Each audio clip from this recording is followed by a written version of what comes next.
Welcome to Smart Economics, and here are your top business news for today. Oaktree Verde offered $2 billion of funding to Vodafone Idea.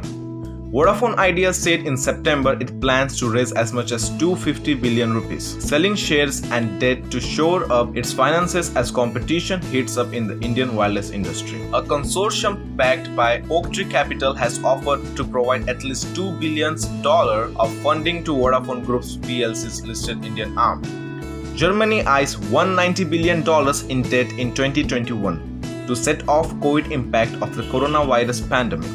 German finance minister plans to take at least $190 billion in new debt in 2021 to help stave off the economic impact of the coronavirus pandemic. Parliament has suspended Germany's debt brake to allow the government to take on new debt of up to 218 billion euros to finance rescue and stimulus measures.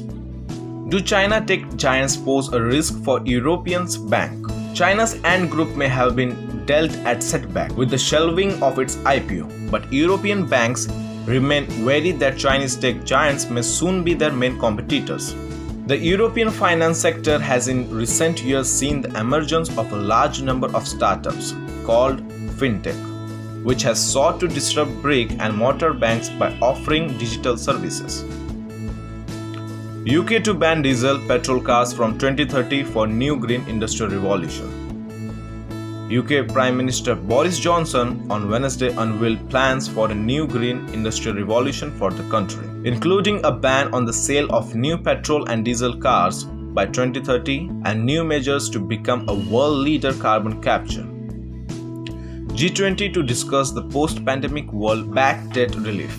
Leaders of the 20 biggest world economics, G20, will debate this weekend how to deal with the unprecedented COVID-19 pandemic that has caused a global recession and how to manage the recovery once the coronavirus is under control. The main theme will be to step up global cooperation to address the pandemic, said a senior G20 official taking part in the preparations for a two-day summit chaired by Saudi Arabia and held virtually because of the pandemic. Moderna to charge $25 to $37 for COVID-19 vaccine, said CEO. Moderna will charge governments between $25 and $37 per dose of its COVID-19 vaccine, depending on the amount ordered. Chief Executive Stefan Bancel told German Weekly, "Nothing is signed yet, but we are close to a deal with the EU Commission. We want to deliver to Europe and are in constructive talks," Bancel told WAMS, adding it was just a matter of days until a contract would be ready. That's it in today's video. Make sure you like this video and subscribe to our channel for daily business and startup news.